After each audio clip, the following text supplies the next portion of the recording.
Bismillahirrahmanirrahim. Alhamdulillahirabbil alamin wassalatu wassalamu ala asyrafil anbiya'i wal mursalin sayyidina Muhammadin wa ala alihi wa sahbihi ajma'in. Subhanaka la ilma lana illa ma 'allamtana innaka antal alimul hakim. Qala rabbi shrah li sadri wa yassir li amri wahlul 'uqdatam min lisani yafqahu qawli. Ilahi anta maqsudi wa ridaka matlubi atini bal atina mahabbataka wa ma'rifatak. Assalamualaikum warahmatullahi taala wabarakatuh. Alhamdulillah, insya-Allah kita akan teruskan perkongsian kita satu hari satu juz. Insya-Allah hari ini kita masuk pada juz yang kedua dalam surah Al-Baqarah.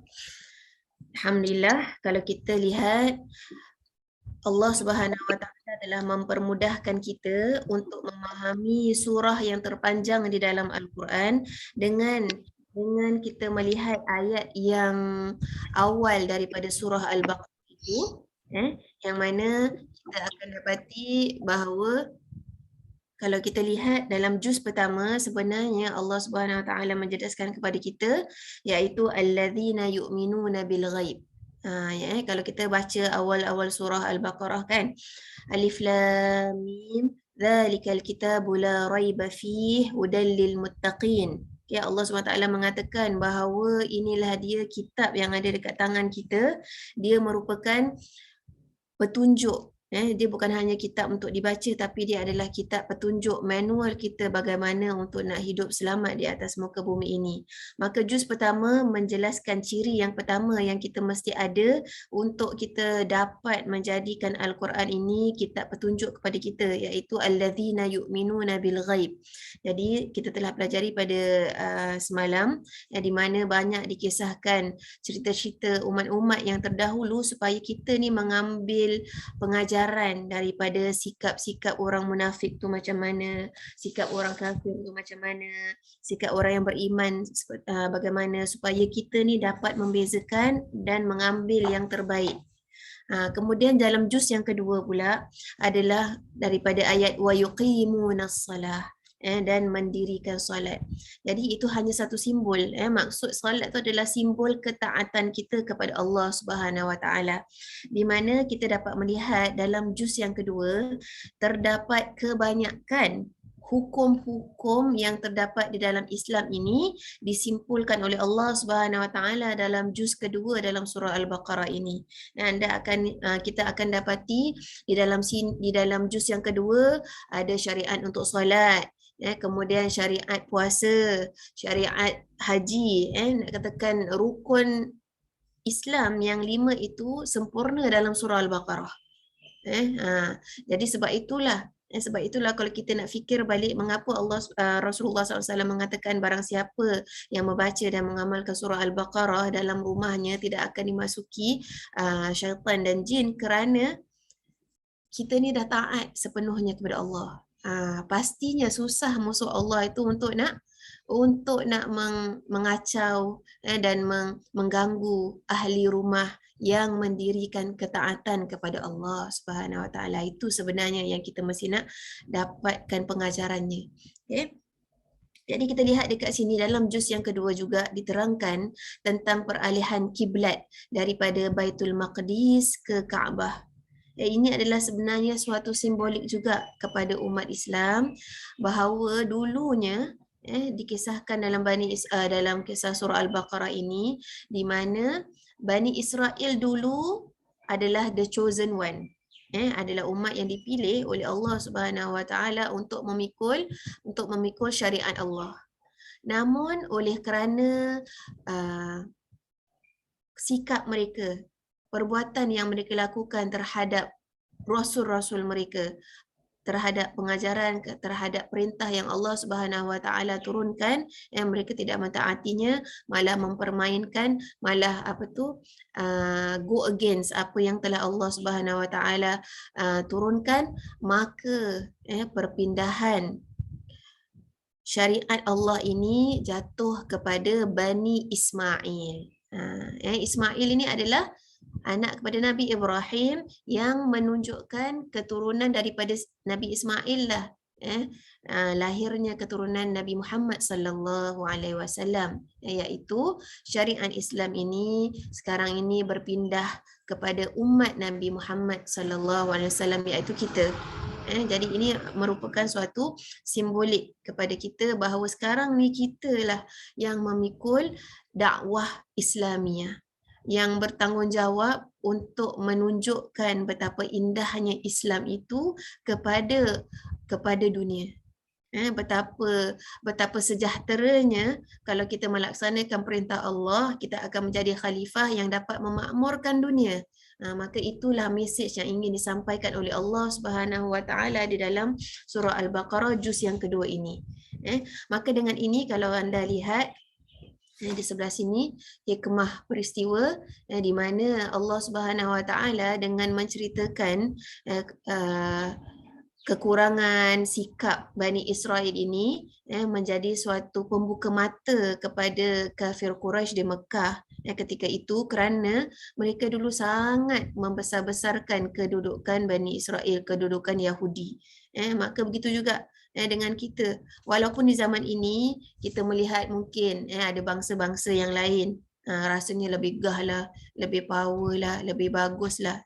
Sebenarnya Allah Subhanahu Wa Taala telah meletakkan kita umat Nabi Muhammad sebagai sekarang ni kitalah yang memikul syariat Islam. Maka kitalah tidak seharusnya senang terpengaruh dengan gaya hidup, kerana Allah Subhanahu Wa Taala telah memberikan kepada kita cara corak gaya hidup yang terindah yang mana dapat menjadikan kita insan yang berjaya di dunia dan di akhirat. Sebab itu anda akan lihat yang nombor 5 ni, doa yang terbaik yang seharusnya kita amalkan. Apa dia? Kalau anda buka surah Al-Baqarah ayat 201, anda akan dapat ini doa yang biasanya semua orang, saya yakinlah dah hafal doa ini, iaitu apa? Rabbana atina fid dunya hasanah wa fil akhirati hasanatan wa qina azabannar. Yang mudah saja, kan, di mana Allah Subhanahu Wa Taala menyuruh kita umat Islam bukan sahaja untuk berjaya di akhirat, tetapi Allah suruh kita berjaya di dunia dan juga berjaya di akhirat. Kerana Allah ini adalah Tuhan di dunia dan juga Tuhan di akhirat. Maka tidak ada pemisahan antara dunia dengan akhirat. Disuruh kita untuk menjadi yang terbaik di dunia dan mendapatkan ganjaran kebaikan di akhirat. Kemudian, baik, kita akan lihat surah ini menutupi tirai juz yang kedua setelah Allah Subhanahu Wa Taala memberikan kita penekanan tentang solat, antara kunci kejayaan umat Islam apabila kita diberikan kita panggil beban untuk menyampaikan dakwah Islam. Allah Subhanahu Wa Taala bukan tinggalkan kita macam gitu saja. Allah Subhanahu Wa Taala berikan kita macam mana cara-cara untuk menjadi khalifah yang berjaya, bagaimana untuk menangkas ataupun untuk dapat mengharungi liku-liku ujian di atas muka bumi ini dengan bisikan dan juga dengan gangguan-gangguan syaitan dan manusia, berbekalkan perintah Allah ini, iaitu salat, sabar. Lafaz istirja tu maknanya pengharapan yang sepenuhnya kepada Allah Subhanahu Wa Taala. Kemudian hukum puasa. Jadi semua perintah Allah ini adalah sebenarnya memberi kekuatan kepada kita untuk menjadi insan yang berjaya dan yang terbaik di atas muka bumi ini.